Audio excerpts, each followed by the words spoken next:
Alright guys, welcome back to our next game. Sky Temple is once again the map as 2Arc is this time facing up against the Ross Fanclub, who just took down Elevate.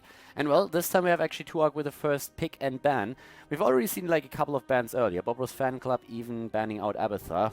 More inclined to say that 2Arc is maybe going down the path of banning out. They could ban a Tyrande, they could ban a Khaldor. It all depends on what they would like to pick up as a first pick. Normally, if you try to go into a Tyrande or a Khaldor, you of course, as the first banning team, don't try to get rid of those because you have the opportunity to pick them up. But yeah, there's a couple of heroes that you can get rid of. ETC, Uther, Tyrande, Khaldor, Jaina. All heroes that we have seen quite a lot. And Khaldor in this case is actually being banned out by 2Arc. They have still an opportunity to go into that Tyrande early on if the Ross Fanclub doesn't ban her out, and they do. So now for 2Arc, they have to make a choice here. We've seen ETC taken first, and that's also the case here. We have also seen a bit of a focus on Muradin as one of the first tanks that comes into play. It's extremely popular to do that, especially when you're looking at the Chinese scene, but when we're looking at North America and Europe, by the way, you every now and then see the occasional ban on a Muradin early on in the game, or even just like trying to take him. And Muradin is a great hero to start a stun chain, but here now for the Ross Fanclub, an Uther might be a good chance. A Jaina is still something that we oftentimes see. She's more so popular in the Chinese scene at this point, but we still see her in Europe and in North America. It's just not that huge focus on her anymore that we had just like a patch ago. So the Ross Fanclub, they go into that Muradin that I was mentioning earlier, and here is the Uther. So Uther Muradin composition, it gives you 2 stuns. You have a very, very solid frontliner with a stun, with a bit of crowd control. You have, of course, the Thunderclap there as well with a reverberation build to slow down melee attacks, and that's pretty solid. 2Arc here, they have the ETC, and of course that's one of the reasons why the Ross Fanclub went into Uther. Not only that he synergizes quite well with Muradin and potential additional stunners, but because they want to take him away from ETC.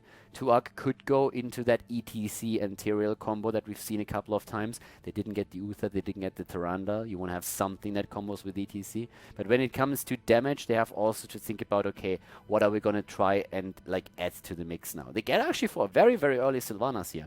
Sylvanas oftentimes picked a little bit later in the draft. Keep as a counter or as a potential addition that Zagara still in the back of your head. She's a great solo lane at the bot lane. She can pressure in.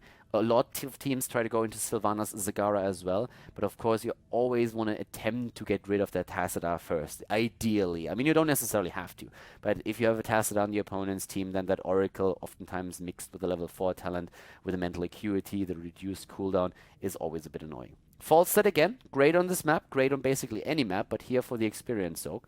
So the Ross Fanclub, they have to think about how they want to play this here. They could theoretically try to get the Tassadar themselves and combo that with, let's say, Tassadar, Sonya, Uther. It's kind of likely that 2Arc is going to try to ban one of the 2 out, either the Tassadar or the Sonya, as is the Ross Fanclub would love to go into a Sonya, I'm pretty sure, since that would be a very, very cool hero for them to add to the mix already. They have with Muradin, a good hero to just like jump in with Sonya and do the damage. For them, though, when we're talking about, they could go into a support ban, and that's indeed what they do. They ban out Charism here. That's, of course, also the 7-sided strike that's now suddenly gone, because Muradin doesn't really like that too much. And if they continue with that path of adding more stuns to their setup and try to just snipe a target, then Divine Palm would also have been a good option for that Charism, and therefore they get rid of a lot of the heroes that can just like that have that panic button to save one target at the end. The only other one that you still have out there is maybe that Rhaegar. There's a Kerrigan ban, and now Sonya is open. Sonya and Tassadar are both open, and the Ross Fanclub could actually go into Sonya, Tassadar, and then simply add another range damage dealer as their last pick, which would be incredibly strong. Like, pick a Sonya right now, go into a Tassadar, and then add later on a Reyna, for example. That would be very, very brutal. You have more options, of course. That would be a great draft, but they have other options as well. The Sonya has already been locked down. Now the question is there's the Reyna, and now they still have the option to go into a Tassadar on the last pick. So 2 out of the 3 heroes that I just mentioned have already been picked. They don't even have to go into Tassadar. They can still drop something like that Zagara here if they really wanted to. It depends all on how tanky they want to be with this setup. If they want to have the extra shields for Sonya, that's of course great for her. But if they say, don't really need it, we would like to have a little bit more single target damage, then by all means, go into a different hero. Vala is still open. There's still that Zagara to go for. So there's a lot that they can do with this. And this is a very good draft already. Then again, we have at this point 2ARC trying to complete their own setup. Now in the European scene, I'm pretty sure that a Brightwing would now be chosen. Then again, North America has a little bit of a different meta when it comes to that, and if they are afraid that they might be bursted down on a single target, then it could be a Rhaegar, which is a lot more popular in the Chinese scene and the North American scene than it is currently in Europe. And there is that Rhaegar, as already a bit expected. As I said, in Europe, I'm basically 100% sure that we would have seen a Brightwing here, but North America has a little bit of a different way of dealing with these things. And it's actually a hero that is, I would say, a bit underplayed in Europe right now even. He is quite strong, has nice healing power, good escapes, and of course he also has that burst heal and the ability to just like get massive like team heal out after the level 16 talent. Then again, they should probably think about going into a second warrior, and that could leave us, or pick up that Tacita to help out ETC. But it's the second warrior, and it is Diablo, one of the tanks that has the most damage output here. And for me personally, it's now the question, Zagara, Tacita, what is the Bob Ross fan club going to do? Are they going to add something completely different? I mean, they can go into so many different heroes at this point. The two that I mentioned would be very solid picks for them, but not the only ones. And they go even more damage. Alright, so they try to burst even more than they already have. So they are just like, screw sustain, who needs that? We're gonna go into a Jaina, and we just like drop that all day long. Drop that Blizzard, drop that Cone of Cold, get maybe a Ring of Frost in there as well for funsies. And yeah, it's a great draft here, very aggressive one from Bob Ross Fan Club. And guys, I guess we're going to jump into game number 2 for the Bob Ross Fan Club today to find out if they can advance to the next round of the End of the Storm North America, which would actually be the semifinal. See you guys in the game. Game number 2, everybody!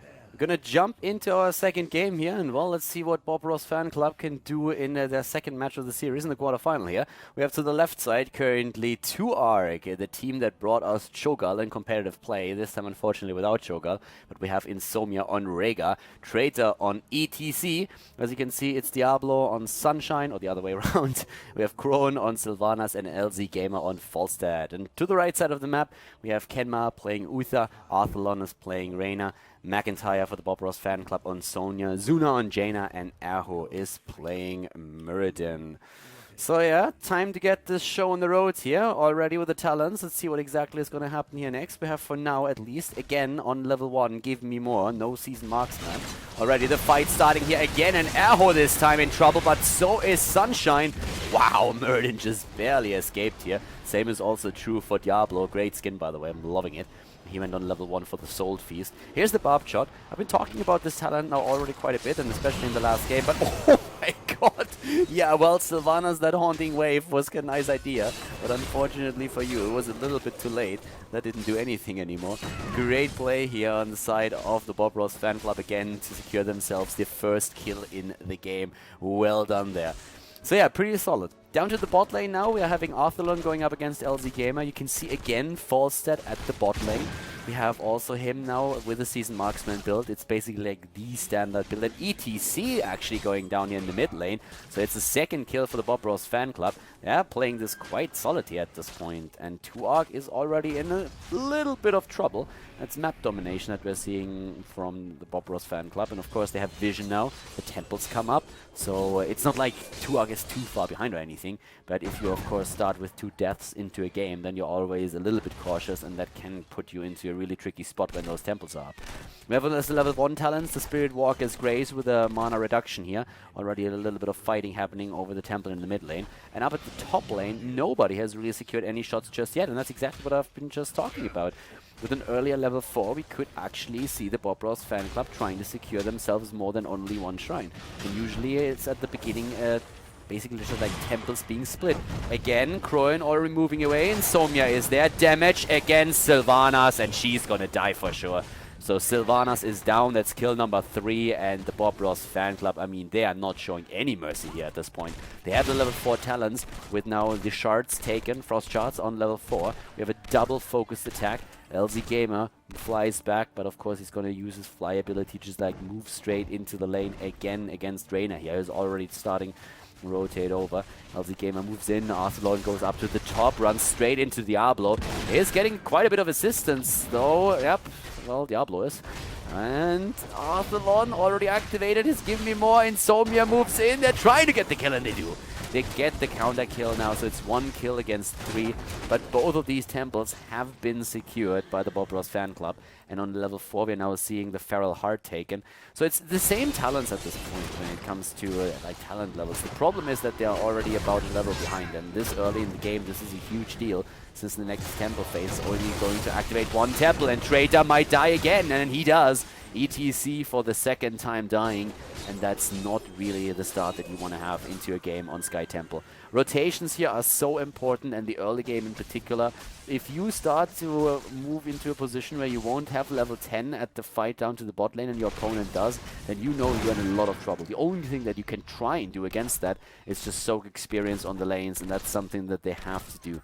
LZ Gamer is eventually going to switch up to the top lane, or at least the mid lane, to make sure that he has a position where he can soak extra experience for his team. At this point now, he has to actually fly away, and fast at that. Oh, and he misses it, and he dies. LZ Gamer, he was trying to fly over here, miscalculated a bit, flew in front of the wall, and did not get away. Zuna is now getting back. Well, he was rather low, but they have level 7. And they, of course, secured themselves another kill. Got a camp in the meantime. The Bob Ross fan club is playing a solid one here. And well, looking at 2Arc, I mean, currently they are once again relying on the Fire Devil here as the 4 talent on Diablo. They have 2 tanks that can dish out a lot of damage, Diablo more so than ETC, but imagine a good mosh pit with Diablo going for the Lightning Breath at the same time, and you will see a lot of dead heroes here. So that's something that they're going to try and put to the test later on, but of course it requires quite a lot of synergy on their part. Once again, we have Kenma getting stomped here for a second, and then the fight turns around against Diablo, who initiated all of this. Yeah, he went straight for Kenma, put him in with a slam, and just like the Orthorn, then he just had the simple turnaround with a good rotation. He was completely outnumbered. Diablo actually didn't really do himself a favor, but by pushing Kenma on the other side, because he got even body blocked after that. And now it's 6 kills against 1, level 9 versus level 7. That's a level lead. Rotation down to the bot lane is now starting to happen. And we're having, of course, Cleanse taken. There's even the battle momentum for the additional Thunderclaps and Murden. They finally did an unstable poison, but you can already tell that this is not really a comfortable position for 2Arc at all. Still Sonya in the mid lane with the extra experience. Level 10s are going to be so close here. And LZ Gamer and his boys, they have to move back here. If they don't get a kill right now, then they have to move back. It's so close to their rogue abilities. And once they are in, they don't even have to use them. They go straight for Sunshine and drop Diablo again. There's the level 10s right now. And already ETC is about to die. He slides through, but Sonya just slams him in the face, and that is the end of him. So we have once again ETC dying, and that's 8 kills against 1 right now. They are playing an incredible game here. As a level 10 abilities, we have the Hyperion in this game. Last game we actually saw Reyna's Raiders. Divine Shield, Wrath of the Berserker, Water Elemental, and Avatar are the choices on the side of the Bob Ross fan club. And 2Arc is currently they are in a really bad spot here. They are 2 levels behind already, 5 minutes, 6 minutes into the game, and they're just desperately trying to get the level 10 abilities. We could even see a move for boss, to be absolutely honest with you. At this point, if I was on the side of 2Arc, I would probably think about moving for boss. Of course you're going to be found out and you're going to be attacked, but with the level 10s you can make that work. They committed quite a few of the cooldowns a bit earlier, so I guess they were a little bit anxious about you doing that. So up to the top lane, we had a kill again. Zuna could have died there, I guess. But it was a pretty nice move there on the side of Jaina, taking down Sylvanas and therefore securing them kill number 9. And they are moving in. LZ Gamer realizes that he's in a very shitty spot, needs to fly away, but there is the... Oh my god, if he had moved just a little bit further away, he gets stunned out. Primary target here for Sonya and kill number 10. They have their heroic abilities now with the Lightning Breath. You're also seeing them up at the top lane with Zuna again in a bit of trouble. But right now, this is actually getting a bit tricky here. Yes, there is the slow against Insomnia, and he is about to die. This is... yeah, what elemental goes away. It was good for him. Diablo was actually rotating over, or Zuna would have moved in for the kill. Boss is now also taken down here, and this is, of course, just... I mean, this is currently the playing ground on the side of Team the Bob Ross fan club. Again, they move in. Stormbolt! Oh, Aho gets actually stunned.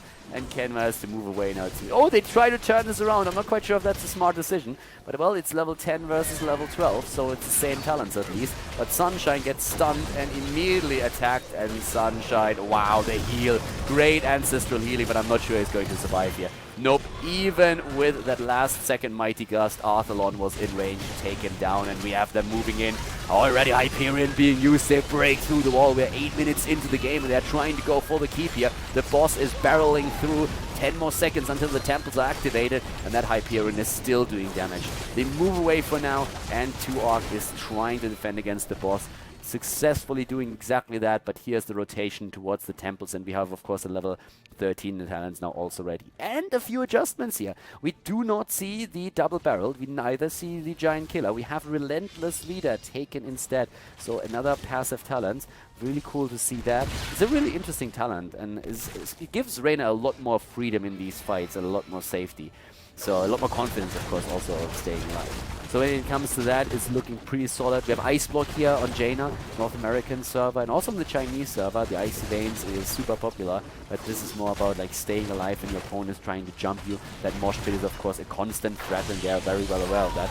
Again, we have the move in with every single cooldown activated. Once more, they go for ATC. He gets healed with an ancestral heal, but Diablo is down. Insomnia and LZ Gamer are running away. Crone is also dying. Sylvanas is dead. LZ Gamer is taken apart by Sonya again, and Arthelon, he wants to go for Rhaegar, but Traitor on ETC is dying in the meantime. It's a quad kill once again, and of course with that they're just like starting to move in down to the bot lane where they want to eliminate the keep before they even take the temple shots.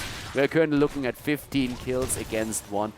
Great opportunity here once again for Team Ross Fanclub. They are playing a great match here. Sunshine has a bit of a death wish here, I feel. Needs to be careful. McIntyre, on the other hand, is also extremely low, and Sunshine was trying to go in to at least get that kill, but even that would have been a decent trade. Doesn't come to that, though. Falset is trying to fly in and maybe using the Mighty Gust, but Arthelon is, good movements here for him. Once more the attack against Reyna, though, but Zuna is there, can zone them out with a nice Blizzard. They go for it. So for now, it's again just a very coordinated retreat on their part, with now also Muradin starting to rotate again. Here's a bit of an idea of how the damage currently looks in the game. We have 6,000 only on Diablo. He didn't really get a chance to get the Lightning Breath off in all of these fights. Camps are taken on the map now by 2Arc, and well, it's the only thing that they really can do. I mean, there's a couple of camps that they can just like try and steal away, but we have them with level 12 versus level 16. So it's a double talent advantage right now for Team Ross Fanclub, and they are running this with the Benediction, Bullseye, No Escape. We have Northern Exposure and Stoneform, and of course they want the camp and they jump in and are trying to get it. They go straight in for this one. Traitor is already rushing away towards the middle, but we have Sunshine up at the top trying to escape too, together with Crone and Somnia. Nobody's dying here, but they lost the camp, and that's of course extremely annoying for them right now. And still LZ Gamer at the bot lane with the attempt to soak some experience, and that's what they're currently trying to do right now. So with this happening, we have Dub to the top. Arrow even sitting in a bush here, trying to see if maybe we can just like see something in. There's a level 13s right now on the side of 2Arc. It was about time. So we have the Fire Devil on level 4, comboing off with a Firestorm. On level 1 was of course like Soul Fields for Diablo, standard talent for the hero currently with the build that is played. And a shield apparently, static shield taken for Falstad. No giant killer, so basically just saying, well, in order to get some damage out, I need to stay alive first. That's probably a smart choice. They're starting to move. I'm not quite sure if they really should look for a fight here. They're still a talent down. They got the level 13, but it's not like Bob Ross has been waiting here. They are already on level. They're basically 4 levels ahead. It's any seconds gonna. Oh, Shrink Ray, and McIntyre returns since they are being pushed back by the Mighty Gust. They really want to get another kill. You can really tell. I mean, they're sitting there and they're just like waiting for the opportunity to move in, and Uther got into range that he could apply the Shrink Ray. But now we have another Temple activator, but they move into the mid lane. They have a 4-level lead right now, and the Hyperion alone already does a solid amount of damage against structures, and they can try to do the damage that they need. They go for Diablo. He gets healed by an Ancestral Healing. Nice Wailing Arrow. Zuna, not dying, gets the Divine Shield. We have the kill against Sylvanas though, and Bob Ross, they turn it around again. They lose Zuna, but they take down Sylvanas and Diablo. He's going to be back thanks to his trade in a second, but ETC is not going to be so lucky if he dies here, and he does indeed. So now we have ETC down as well, a 4 versus 3 situation on the map with a level advantage and talent advantage for the Bob Ross Fanclub. They are being pushed back though. LZGamer really wants to go for the fight, but that could actually turn against them, and it does. The kill against LZGamer, and now Diablo is dying again, and this time he is gonna stay down for quite some time. In the mid lane, the fort is being eliminated. Oh my god, Rhaegar is getting wrecked as well. McIntyre is moving in, and he's wrecking the entire team. He just killed 3 heroes in a row, chasing them down right underneath the core. Well played there. 22 kills against 2, and the Bob Ross Fanclub is just showing an impressive display of skill here. They are currently going through this match like it's nothing. They want to go to the semi-final, and they of course want to solidify their position in the standings here for the end of the storm, and so far they're doing an amazing job at that. Looking at the damage again to give you a bit of an idea, we have currently 40,000 hero damage dished out by Reyna, 35,000 on the side of Sonya, and that's of course something that 2Arc cannot compete with at all right now. Pretty big problem for them. Level 16 talents are also still half level away for 2Arc, and they have to deal with the boss at the bot lane, and it looks very much like this is an attempt to finish the game. Erho is moving in, and they're saying like, alright boys, screw this, let's go straight for it. Sunshine again has to be healed here on his Diablo with an ancestral healing, but no luck with that. ETC moving in. I don't even think I have seen a successful Moshpit doing any damage, nor did I see a Lightning Breath putting anything out there. It's a triple kill before the fight even starts. Groen is trying to get away here, and of course the GG dropped, and that is Sylvanas dying now as well. The only hero that was able to escape is Falstad. LZGamer rushed away. He's probably going to be taken out here too, but it doesn't even matter anymore. Boss is on core, and so are the 5 members of the Bob Ross Fanclub. It's GG, and they advance to the semi-final with a very dominant performance here once again on Sky Temple. And that is it, everybody. GG and well played. The game's over, and therefore also the video for today here on Khaldor TV. We had another great Heroes of the Storm match, and I hope that you enjoyed it. Also hope that you enjoyed the commentary, of course. So thank you very much for tuning in today. If you enjoyed the video, make sure that you give it a thumbs up on YouTube. And of course, if you haven't subscribed to Khaldor TV yet, you should definitely hit that sub button as well. If you have some friends that like Heroes of the Storm, then definitely make sure that you show them the channel and also the video. There's a lot more where that came from. We're going to have like continuous content throughout the next few weeks with more Heroes of the Storm matches played, not only on the European server, but also on the North American server, in tournaments, in leagues, and more than that. So guys, once again, thank you very much for tuning in today. I hope that you had some fun. It was a pleasure casting for you, and I'm going to see you next time with even more videos here on the channel. So have a great day, and see you soon. Bye-bye.